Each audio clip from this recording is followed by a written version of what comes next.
Mesdames et messieurs, bonjour, bienvenue dans votre rubrique live des titres de ce lundi 22 avril 2024 sur votre chaîne préférée Speedline Télévision. C'est le quotidien Diakwata qui ouvre le bal de ce numéro à la une.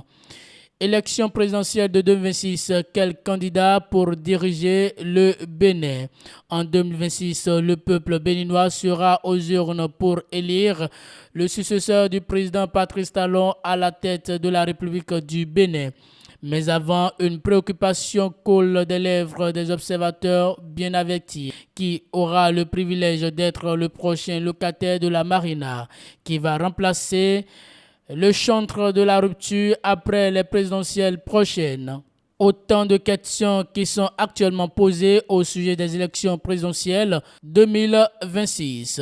Avec la marque Talon qui tire progressivement à son terme, les tollés de suscitation de candidatures et le développement de l'actualité associée à la recomposition de l'arsenal autour du président en exercice, l'opinion s'interroge sur le type de candidat qui pourra diriger le Bénin après les élections présidentielles de 2026. Est-ce un candidat de la mouvance présidentielle ou celui de l'opposition pour prendre les destinées du Bénin après ces joutes? Les pronostics pourraient aller dans tous les sens, mais difficile de répondre à cette exactitude. Toujours avec Diakwata, à l'annonce de la reprise du transport universitaire, les étudiants jubilent pour cette avancée significative et sociale. Les détails sont à lire dans les colonnes de ce journal et plus précisément à la page 2 de cette parution.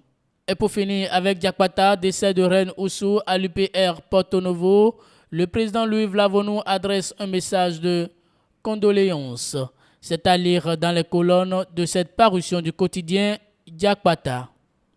Passons à présent au quotidien First Info pour lire à la une. Inauguration du pavillon du Bénin à la Biennale de Venise. Le Bénin crée une occasion exceptionnelle de révélation de son art. L'art contemporain béninois dont le président Patrice Talon a toujours rêvé pour en faire, en lien avec la culture et le tourisme, un outil de rayonnement du Bénin à l'international, s'exporte dans la cour des grands. Après les grands musées du Maroc, de la Martinique, c'est en Italie que la création artistique contemporaine du Bénin prend ses quartiers pour un événement mondial.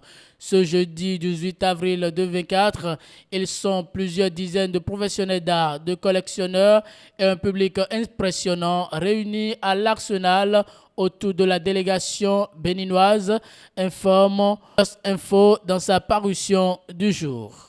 Ministère du Développement et de la Coordination de l'action gouvernementale, le ministre d'État Abdoulaye Biotchane lance les activités de la retraite stratégique.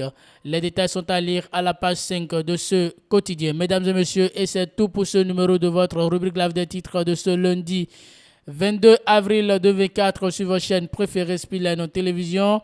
Merci pour votre fidélité, écoute et attention. Passez une très bonne journée.